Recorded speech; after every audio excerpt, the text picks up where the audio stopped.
Welcome to Life, Lessons, and Laughter with your host, Glenn Ambrose.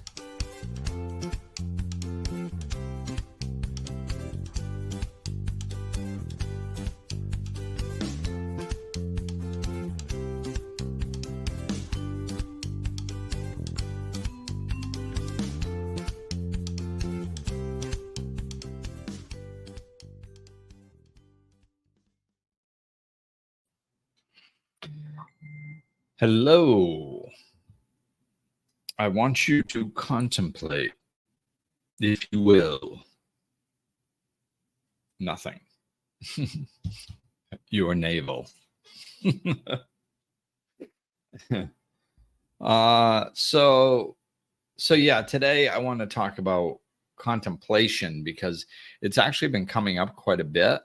And I believe that it is not only should it be part of our spiritual practice, but also it's kind of a good symptom or description of the energy that we need to bring into our spiritual practices.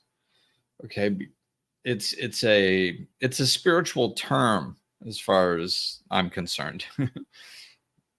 The reason I say that is because, to me, as a general rule, anything that implies non-efforting is spiritual, because the spiritual world doesn't effort towards things. Like, there's no difference in size. Like, everything is small to the universe, right?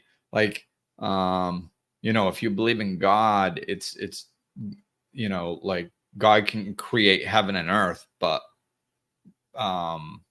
it's not capable of getting you a job. Like, come on, So it's, it's that type of mentality that like everything is easy for in spiritual terms.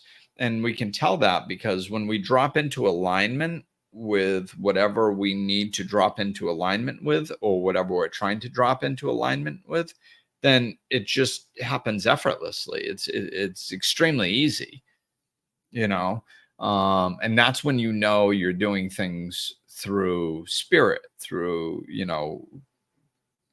spiritual means, is because it's extremely easy. It's not real hard. Nothing takes a ton of effort. So contemplate, like, go in the corner and contemplate really hard. Like,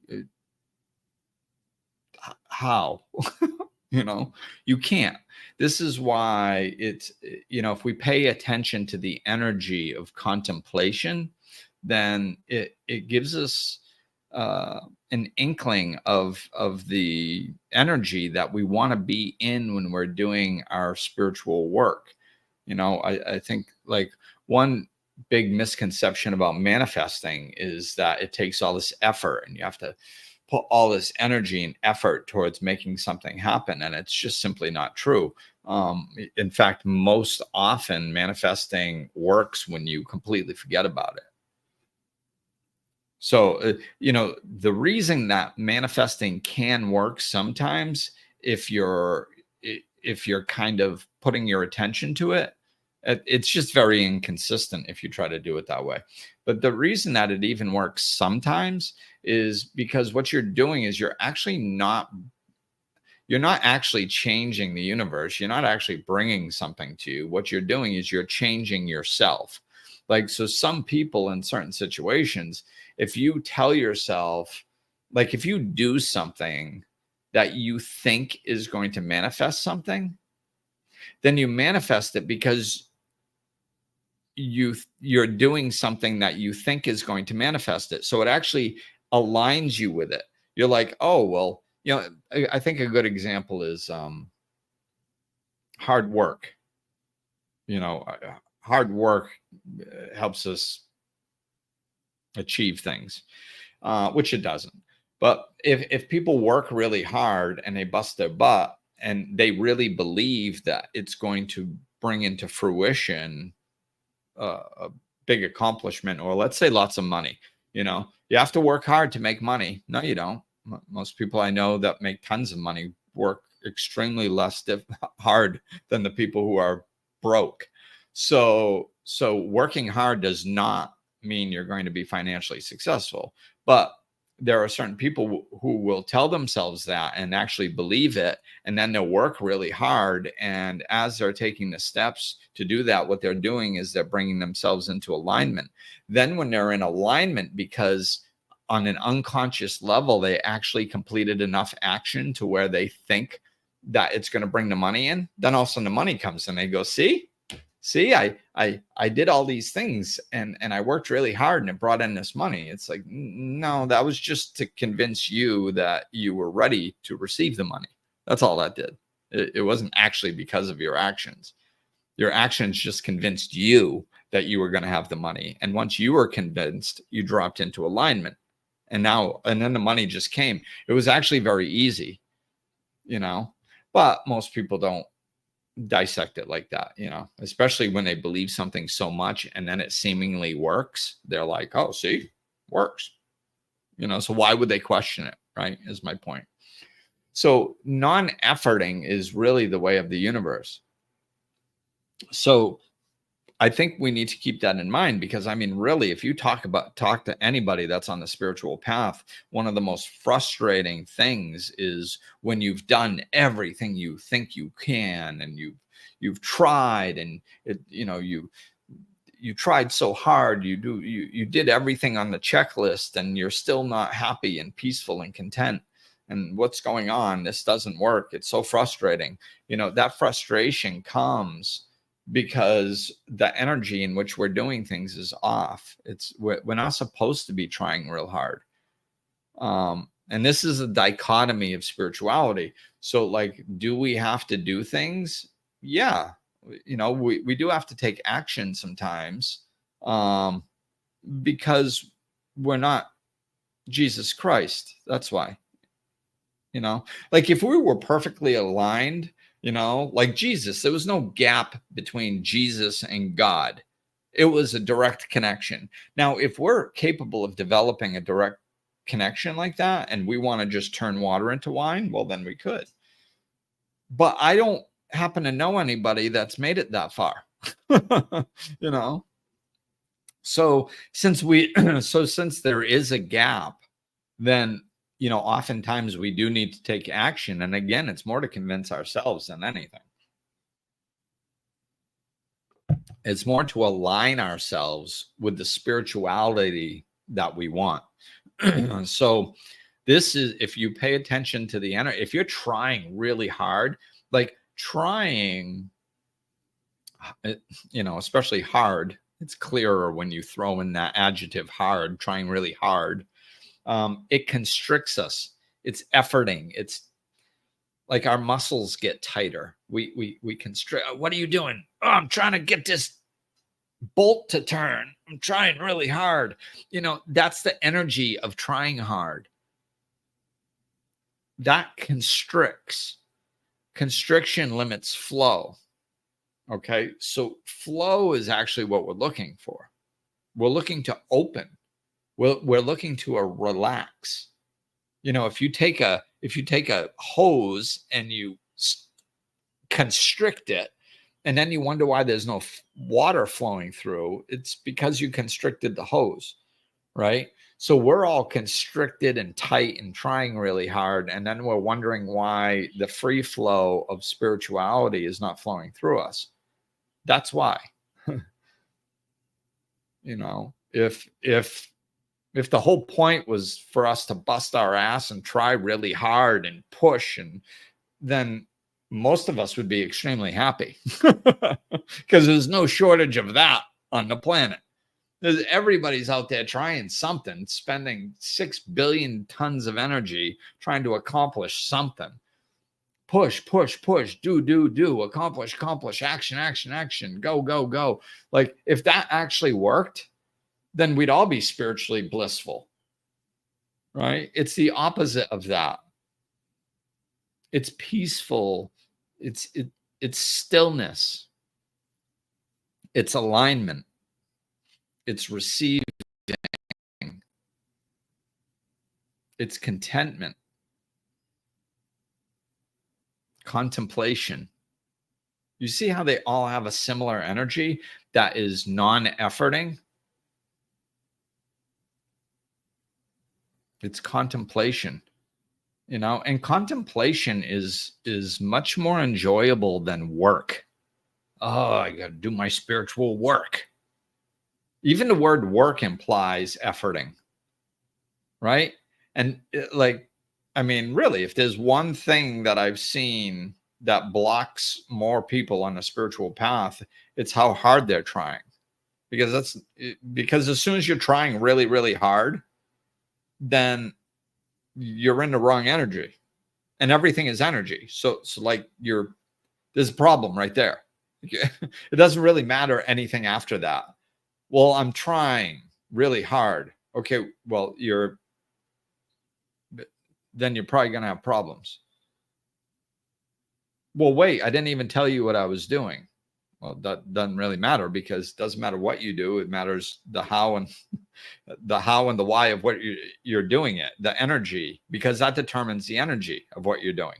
So if you're trying really hard, it doesn't really matter, because whatever you're doing it's constricting you, it's tightening you, it's closing you off to what you're hoping to open up to. So this is why contemplation is so valuable, and it's something that I've done for years. And quite honestly, I didn't know how much I was doing it, and I didn't know how helpful it was, because it was something that just kind of came natural to me.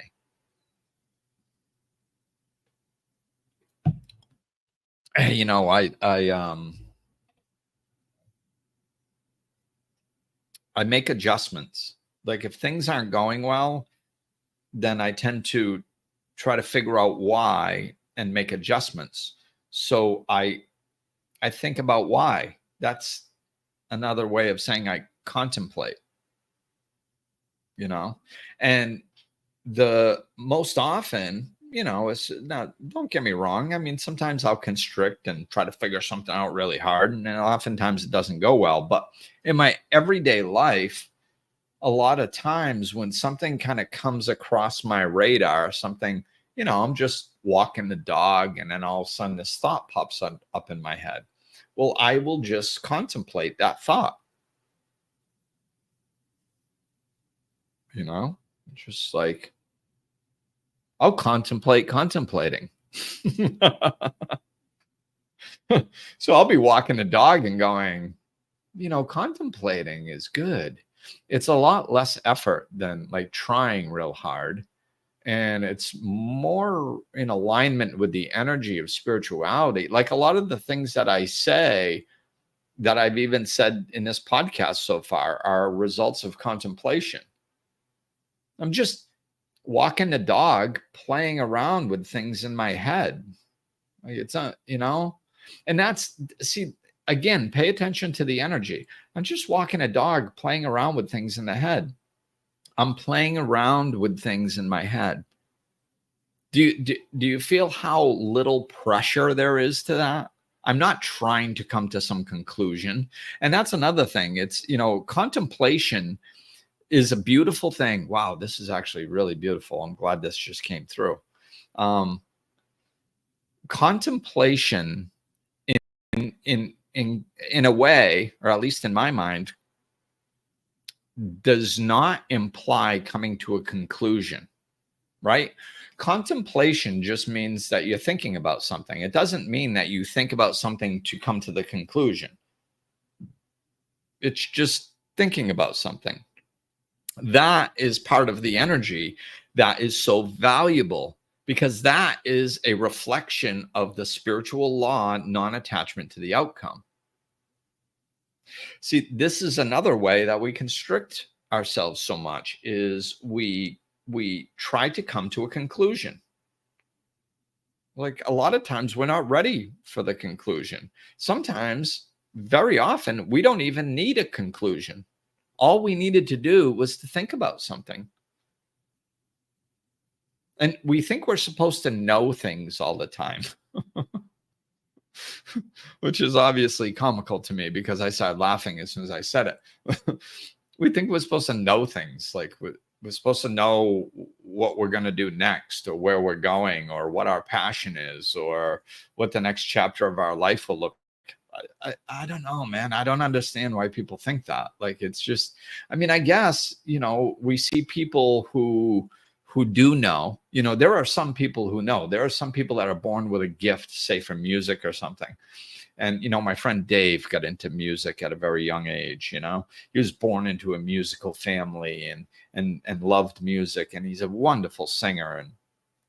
And he got into that at a very young age, and it's just what he does. It's just, and then we see that in people, and it's like, oh wow, that must be so cool.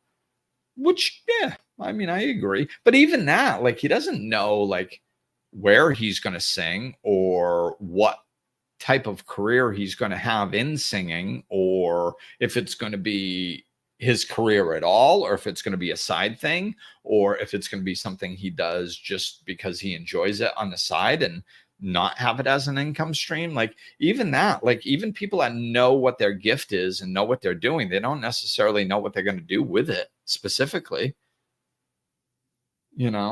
so like, but I think we kind of latch onto that because we like knowing. So then we see somebody that might know, or seem like they know at least more than us.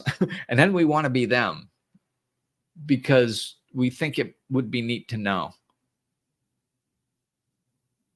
Well, we don't. So, and we don't need to. So we can contemplate, and then we can play around with things. We can try different things, So like, it's that unattachment to the outcome, just not putting the pressure on ourselves to figure something out, to come to the conclusion. It's just tossing things around, and that leaves us open. It's the trying to come to the conclusion that constricts and restricts the flow.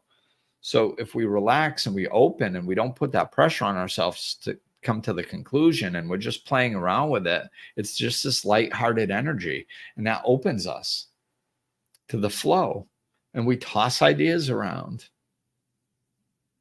And then we come across something and we go, maybe that's the answer. Maybe. I don't know. But we don't latch onto it because we're just contemplating things. We're just playing around. We're not taking it too seriously. Right? And then we can take that little idea and we can go, maybe I'll try that.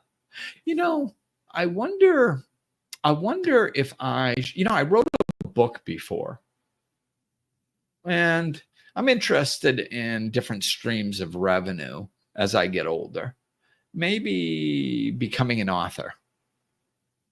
And maybe I'll write a different kind of book. Maybe I'll write another spiritual book, or maybe I'll write my autobiography. I've had a heck of a life. Maybe I'll write an autobiography. Maybe. And then, this was something I've contemplated recently. And then I'm like, okay, well, how do I write an autobiography? I don't know. All right. So I Google, how do you write an autobiography? And it says, oh, these are the parts. And I'm like, yeah, I don't like that. I don't really like how they have that laid out. That's not really the information I'm looking for. And then I'll look a couple other places, and it goes, oh, here's just like 3 or 4 kind of topics to angles to come at different sections of the book. Yeah, that's kind of what I was expecting to find, something maybe like that. So then I look and I go, I wonder if I could do that. I wonder if I did that with my autobiography. I wonder what that would look like. And I actually did this. So I went and I took, I think this was like last week. So I took what they had, which I don't remember what it was, and I wrote down different like sections of my life. Like birth to 15. To me, that was kind of like or 14 or something. That was kind of like a chapter in my life. I had a really good childhood, Now, I learned some very difficult lessons and had some difficulties along that way, but my experiences, the majority of them were very lighthearted. And then there was some hardcore lessons in there too. But that was kind of like one chapter, not chapter in the book, but just one section. And then I'm like, okay. And then I found alcohol and and started getting in trouble. And that turned into another 20 years. And then I got sober and woke up spiritually. And I was a parent when that happened. My son was, 2 or so.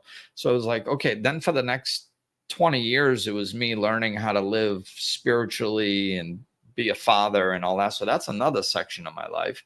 And then I moved to the DR, and my son was older, and now I'm off into a new chapter of my life. So I just kind of looked at those things and I wrote those down. And then I was like, well, I was planning on having like 3 sections, and now I have like 5 or 6, let's say, the specifics may be off. Just bear with me. I'm going off the top of my head. So then I'm like, and again, I'm in the energy of contemplation because I'm just relaxed and playing around with ideas. So I was like, oh, well, what would it look like if I broke all these down into chapters? And I got a little bit more specific. How many chapters are usually in an autobiography? And I look it up, and I think it might have said like ballpark 20 or something like that, 20 to 40 or whatever. So I'm like, I get this number 20 in my head. So I'm like, okay, well, I don't know. So then I just start taking those and cutting them into smaller sections and going, oh, I experienced this and this and this, and and putting like 3 or 4 or 5 different topic ideas within each section that I have. And then next thing I know, I look and I've got like 22, 23 sections, and I'm like, oh, those could be chapters. I might have just created a layout for my book. Maybe not. I might start writing it and just be like, oh, this whole thing isn't going to work. Non-attachment to the outcome, playing around, contemplating. I wonder if maybe I could. Maybe I'll try it. Oh, that seemed to work okay. Maybe I'll try something else. See, we can do this. It's also a good way to find out what your passion is. What do I like? I don't know. I like skydiving. Would I want to do that for a living? No, I wouldn't want to be a skydiving instructor. And that seems like more of a hobby. Okay. What else do I like? I like the land project that I was working on. Yeah, I do like that. That has really a possibility for a huge upside because like I want to help people as I move forward and get into philanthropy. So having some large financial gains could help me create some large philanthropic adventures moving forward. That's something I'd like to do in the future. Ooh, okay. And the land could help a lot of people and help them experience all the wonderful things that I've experienced over here in the DR. Yeah, that could be cool. Oh, okay. That's it, man. And then I'll put a little energy towards that. It's just contemplating lightheartedness. How do I feel about things? Another thing. So I'm trying to give you guys like actual concrete examples of what I'm talking about and how to use this. Hopefully you guys are following that. So how do I feel about things? Like a lot of our society, what we've done is we've actually we do what we have to do, what we think we have to do, and we forgot. This is why a lot of people don't know what they enjoy. They don't even remember. Like they don't even know. They're out of touch with what brings them joy and who they are. So that's a beautiful thing to contemplate. And you can start with, like, what am I going to have for dinner? I don't know. What do we have? Like, I did this many years ago when I was in a relationship, and I was so out of touch with myself that I didn't know what I was just, I can find something that I can enjoy eating anywhere. So after a while of, um, what do you want to go eat? I don't know. What do you want to eat? I don't care. Anything you want to eat. After doing that a bunch of times, my girlfriend at the time was like, don't you must have an opinion on something, like, and I'm like, nah, I'm good. Like, and I really didn't. And I realized that I was out of touch with myself because we do have preferences. Some of them mean a great deal. Some of them don't. But the point is you either get in touch with your preferences or you don't. You're either in touch with them or you're not. So I wanted to get more in touch with my preferences. So every meal that I had, I would sit down and I would just kind of feel my body. No pressure, still relaxed, and go, what do I feel like eating? Do I feel like eating Italian food? Do I feel like eating Indian food? Ooh, Indian food sounds good. That little spice, I like that. Um, well, I guess I have a preference for Indian food right now. And I would follow that to the best of my ability. Sometimes I wouldn't have what I was in the mood for. You work around it. But that's not the point. The point is getting contemplation to get in touch with your preferences. What do I like to do? You can do this like watching TV or what a good, if you're trying to find out what you enjoy, here's a little hack for you. Go on Groupon.com, right? Like Groupon, it's a bunch of ideas. Put in your area, and it doesn't even matter if you go there, but they have very interesting things to do there. You can rent a sports car and drive it around a track, or go skydiving, or where did I go? I went or zip lining, or hang gliding. I went hang gliding. I think that might have been through Groupon. Or you can go have paint nights, or you can make pottery, or it's got all these things that are, to me, wouldn't come up in my mind unless I saw them somewhere. And you just go through some ideas, and it's lighthearted, and you can contemplate each one. You can go, would I like that? No, not really. I no thoughts are coming. Like, I'm not, like, when I bring up the idea, no other thoughts spiral off of it. Sometimes that's a sign that it's just not your thing. Or if you're paying attention to your feelings, which is always a good idea, and usually more helpful than your mind, especially when you're trying to non-effort. You go, oh, how does that feel? Making pottery. Nothing. Nah, I don't really feel anything. So you go, okay, zip lining. I think I felt just a slight twinge of excitement. Maybe I'll contemplate that.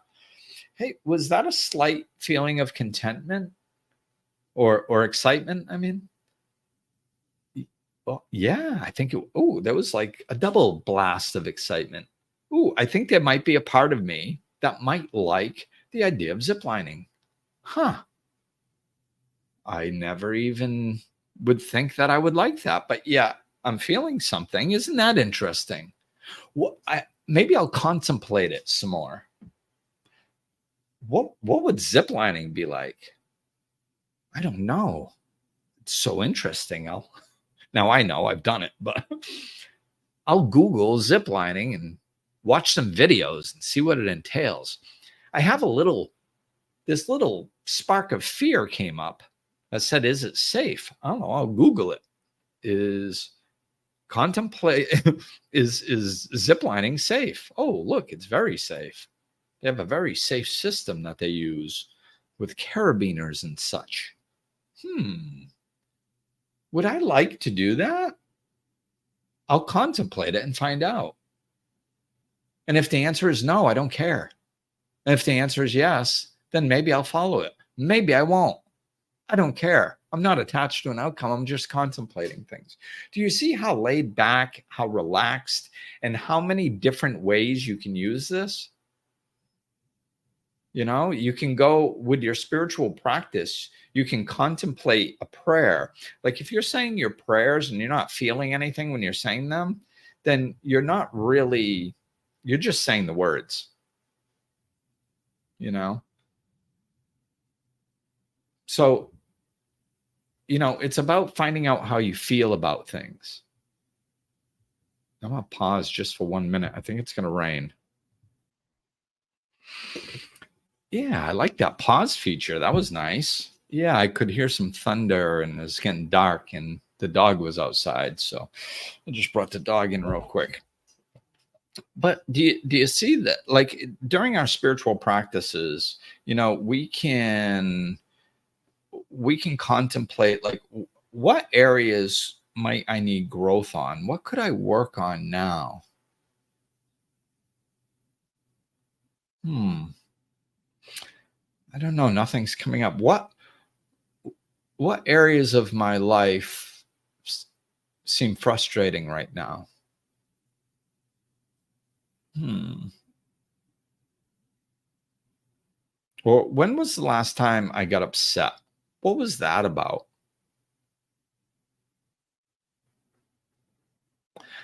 Is there a way that I can look at that situation that frustrated me, and is there a way that, I mean, I got frustrated because I felt I was out of control, or no, that's not it. I mean, I guess if I'm being honest, I f- I felt like somebody was doing something wrong to me. So, and I didn't have control over it. So I was a victim. It was some form of victim mentality. So I know that's not healthy. So if that's not healthy, what's a healthy way? Being a victim doesn't serve me. I know that. So what is a different way that I can look at the situation where I'm not a victim? Okay, somebody did something to me. Oh, yeah, well, I basically allowed them to do it, if I'm honest with myself. Okay, so I need to be a little bit more responsible with the energy that I'm putting out and who I give my energy to or towards. So I don't let people take advantage of me. Okay, so I have to be a little bit more selective. And I need to make sure people earn my trust. I can start out maybe helping a little bit. And then if it's going well, I can open myself up more to them if they show themselves to be responsible with my feelings.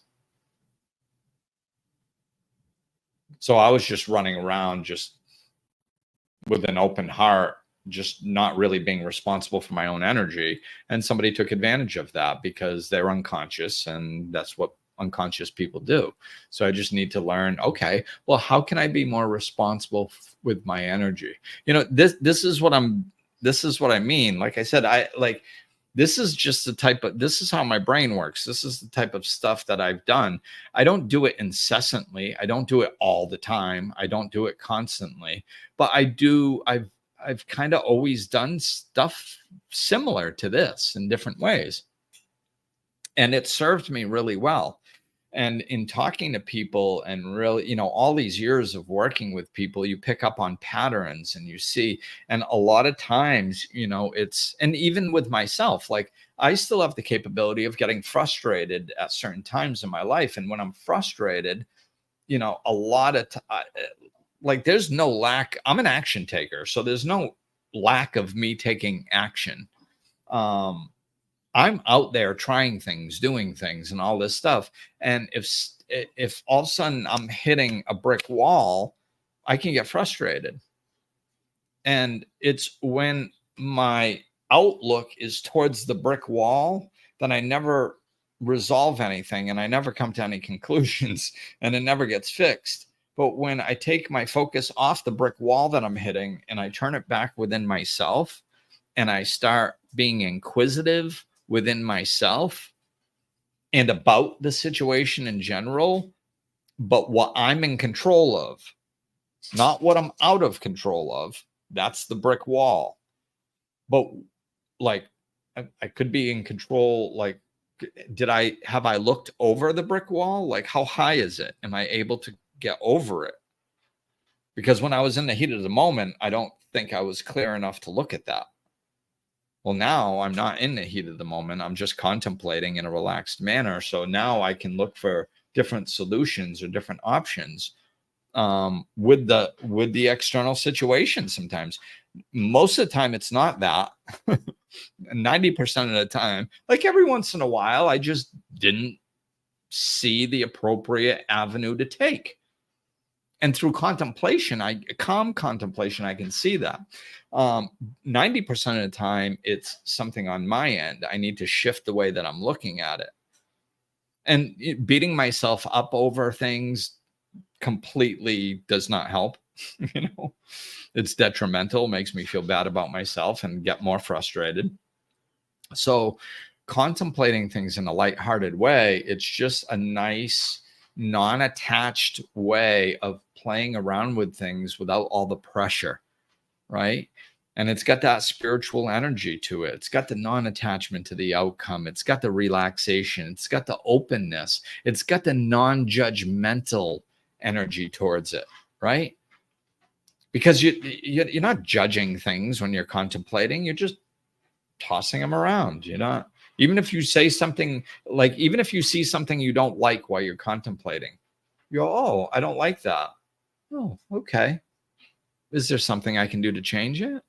Like, it's more solution oriented, right? I mean, I guess you could probably contemplate in a negative way. I don't know. I mean, I suppose people have created that habit. I mean, to be honest, I probably do that to some degree when I'm in really crappy headspace, right? Or at least I used to. This is why, like, as a general rule, when I'm in bad headspace, I'm not allowed to think about anything or come to conclusions on anything, which is another way of saying I'm not allowed to contemplate anything either, because that's kind of, basically it's the same thing as thinking. I think I like contemplation better because it's got a very specific non-efforting energy to it, but it's a form of thinking. So if I'm not allowed to think or come to any conclusions because I'm in crappy headspace, and the only thing that's going to make sense to me is more crap that matches the vibration of crap. Well, that's why I made that rule. I'm not allowed to think through anything or come to any conclusions about anything when I'm in crappy headspace, because I can come up with this beautiful solution and I'll find out why it won't work. I'll figure out a reason why it doesn't make sense, which isn't true. It's just a solution doesn't match your vibration when you're in crappy headspace. We tell ourselves we're looking for solutions, but let's be honest. I mean, I've done it to people. People have done it to me. Yeah, you ever been talking to somebody and they're like, "Oh my God, I'm in this really crappy space and I can't get out of it. I've tried everything. I can't get out of it." So, as soon as somebody says that, I'm like, okay, they're in crappy headspace because you haven't tried everything, because it's literally impossible to try everything. So you haven't. There's no human being on the planet has literally tried everything. It's impossible. There's an infinite number of things that you can try.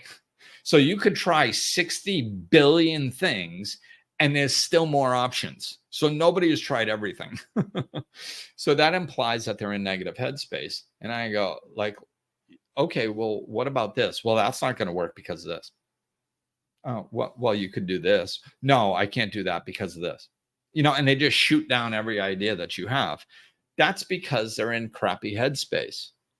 They're not open. So any solution sounds like a bad idea. They'll find a reason why it won't work without even trying it.